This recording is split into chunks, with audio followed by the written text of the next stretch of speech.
Hello everyone and welcome again to another Teacher Joseph podcast. Well, as you can probably hear from the wind and the rain beside me, I'm outside and I'm in the seaside town of Ayr on the west coast of Scotland. Now, it's a little bit unforgiving today. I am walking by the sea, which presumably you can hear roaring in the background along with the wind.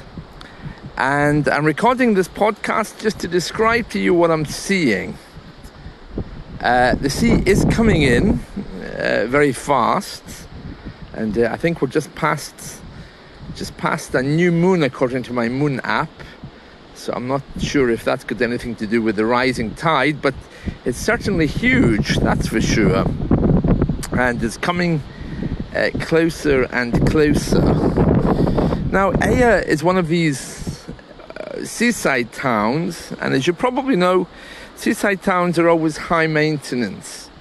They always have a lot of decoration to keep up with because the salt washes everything away, and this seaside town looks a little bit disturbed by the sea Ayr. It's a lovely place, but it's very out of date.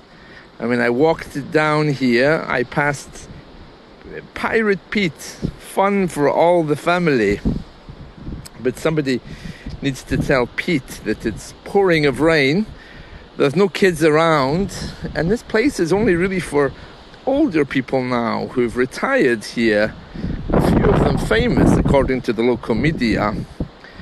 Well, when I was a little boy, Ayr was incredibly functional.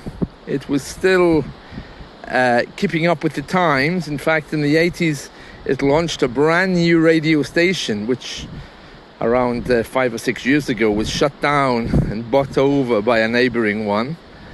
And it really did have a strong sense of community. There were still some big shops which looked quite expensive, but now it's one of these towns which looks rather depressed, and the people look kind of tired. There's a lot of suspicion. I went into a shop earlier today, and the woman clearly was terrified of shoplifters. I could see she was following everyone around, trying to save her stock. And the big shops I remember when I visited here with my grandparents have all gone. But that's not to say the sea and the tourists aren't here. They are, and there's many hotels, but it just looks a bit sad. It obviously hasn't changed in many years.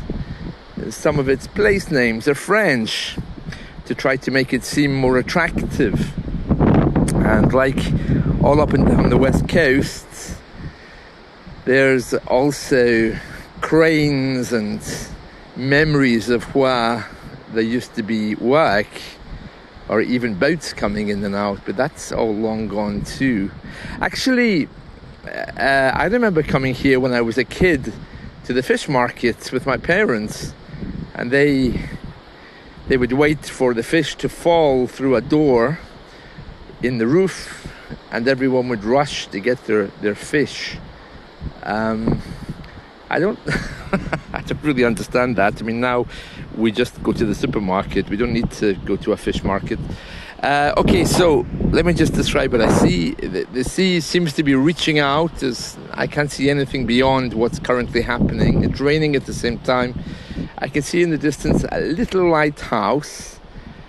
It's getting quite dark because of the rain, but it is only the afternoon, so it shouldn't really be. I'm standing next to a wall, which is like a castle turret wall. And I can see that it's there to stop the sea jumping and frightening people on the other side. And I'm going to leave it there because you can hear it's very windy. I'm not sure if you can keep up with my voice or not. So I'll leave it there, and you can hear the sea in the background.